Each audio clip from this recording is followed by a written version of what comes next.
गोरिया तना तू कैसे बदल गइलू, छोड़ी ससुरा में जब से तू चल गइलू। गोरिया तना तू कैसे बदल गइलू, छोड़ी ससुरा में जब से तू चल गइलू। तबे सी हमारो से कर ले का पूछ रजऊ, तबे सी हमारो से कर ले का पूछ रजऊ। तो नहीं होला कौन चुक देख बदलल बालू कब देवन भतारा वाला सुखाया रहू। नहीं होला कौन चुक देख बदलल बालू कब देवन भतारा वाला सुखाया रहू।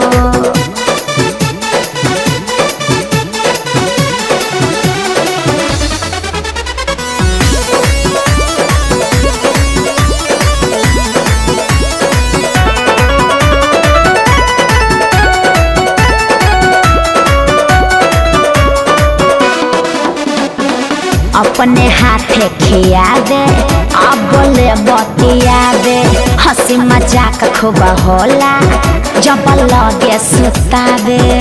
अरे बड़ी मान दान करेले हो।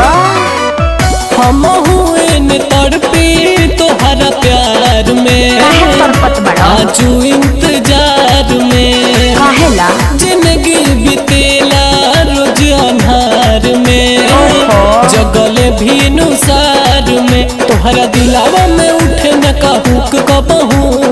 अरे ना हो तोहरा दिलावा में उठे न कहूक कबहू।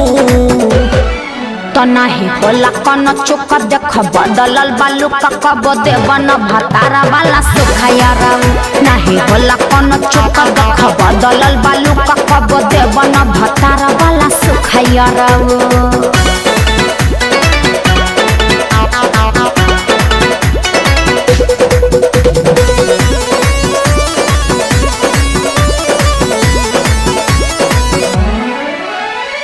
नैहर के प्यार भूलनी अब तो ससुरा में गईनी। भूल जा तू विमलेश हो प्यार पियावा के पैनी।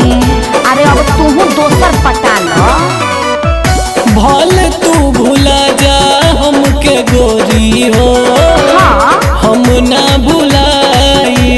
जिद मत करो। नाम हो हिमांशु सब जानेला, जिंदगी भानी भाई। बड़ी भारी कल बड़े तोहर चुक रजऊ, तो बड़ी भारी कल बड़े तोहर चुक रजऊ। नहीं होला कौन चुक देख बदलल बालू कब देवन भतारा वाला सुखाया रहू। नहीं होला कौन चुक देख बदलल बालू कब देवन भतारा वाला सुखाया रहू। गोरिया तना तू कैसे बदल गइलू, छोड़ी ससुरा में जब से तू चल गइलू। तबे सी हमारो से कर ले का पूछ रजऊ, तबे सी हमारो से कर ले का पूछ रजऊ। तो नहीं होला कौन चुक देख बदलल बालू कब देवन भतारा वाला सुखाया रहू। नहीं होला कौन चुक देख बदलल बालू कब देवन भतारा वाला सुखाया रहू। अब भुला जा साफा।